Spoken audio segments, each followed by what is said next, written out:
রামগড় ৪৩ বিজিবির অভিযানে চট্টগ্রামের মিরসরাই জোরারগঞ্জ থানার সীমান্তবর্তী কয়লার মুখ এলাকায় ৯০ বোতল ভারতীয় ফেন্সিডিল জব্দ করা হয়েছে।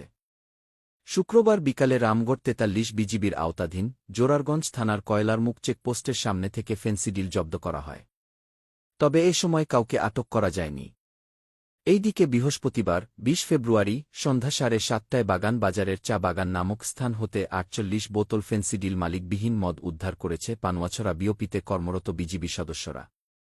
জানা যায়, রামগড় ব্যাটালিয়ন ৪৩ বিজিবি এর অধীনস্থ পানুয়াছড়া বিওপিতে কর্মরত নায়েব সুবেদার মোখ হাবিবুর রহমান নেতৃত্বে একটি টহল দল সীমান্তের চা বাগান নামক স্থান হতে ৪৮ বোতল ভারতীয় অবৈধ মদ উদ্ধার করতে সক্ষম হয়।